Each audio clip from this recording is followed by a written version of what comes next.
Probably about 75 games ago, I thought I was done.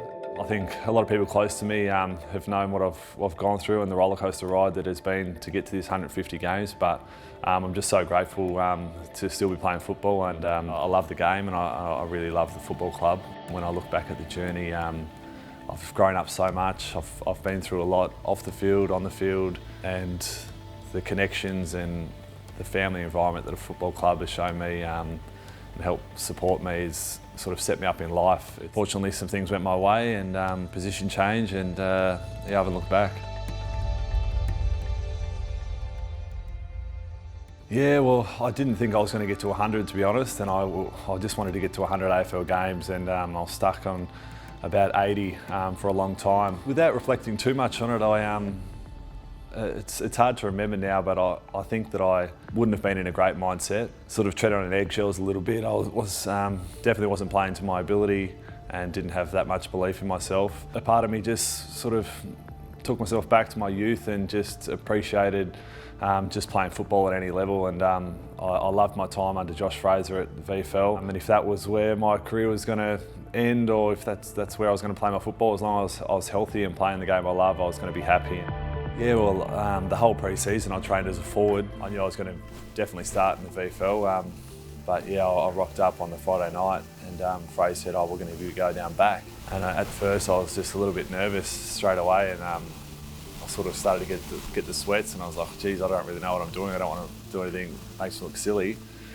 And then that only lasted like a minute or two though, and I thought, oh, well, I'm happy to play anywhere. You can put me in anywhere on the ground. I'll just give my best. Someone needed to be squeezed out of the forward line, and as we said, this is my last year of contract. There was probably a line through my name, so I was the easiest one to make a move somewhere to make room for these other guys. So I'm not sure who actually made the move, but I know the person that made it work and put the belief in me, and that was Josh Fraser, so he'll get all the credit.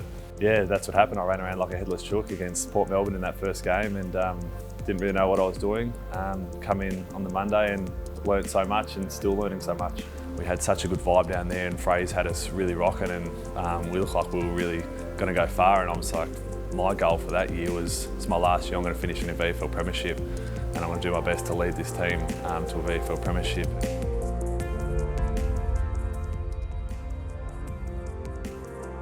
I think for someone who, came in with talent, had some opportunities, had a very bumpy ride, and looked like he was probably going to get spat out of the system, to, he probably really embraced his strengths and played to his strengths, and probably as much as anything off the back of just decided he was going to enjoy his footy and release a bit of the shackles. So it is an amazing story to be able to go from, a somewhat failed forward to now becoming a key defender.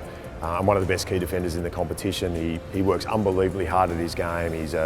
He's a good teammate who wants to compete hard every single week. I won't speak for him, but his career's probably taken a similar line. He was a forward and then had to really battle to get his position back. He thought he was out the door 3 years ago, same year as I had my rough patch, and I think we've just worked really well together. He's a terrific mate and a terrific person. It's great to see someone like that bring up 150 games. When people have a bit of a different journey and there's a bit of a bumpy road, I think everyone universally loves seeing those guys be able to come out on top and succeed. So it's a fantastic achievement and something he should be very proud of.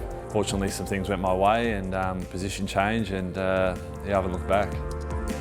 It's funny how that did work out, but yeah, I obviously owe a lot to the Western Bulldogs for drafting me, and I spent 6 years there, and I've still got a lot of good mates there, so it'll be a nice moment to run out there against the old colours, and and get the 150 milestone up.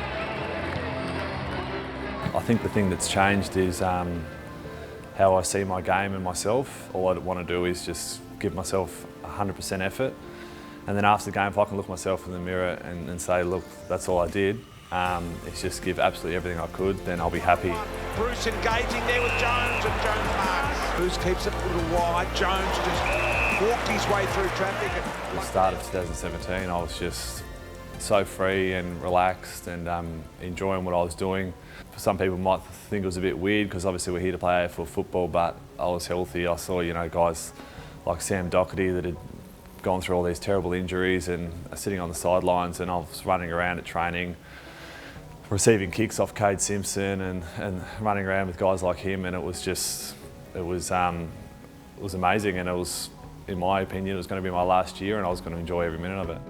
I just wanted to belong to something for so long, and you know, without trying to get too emotional here, like when my mum passed away, being at her funeral and then having, you know, a dozen of my closest mates, the coach and some staff from the football club be there, just has made me feel like I belong to something, and I'm constantly being supported, so I'll be forever grateful of how the club has supported me through some of the hardest times I've had in my life.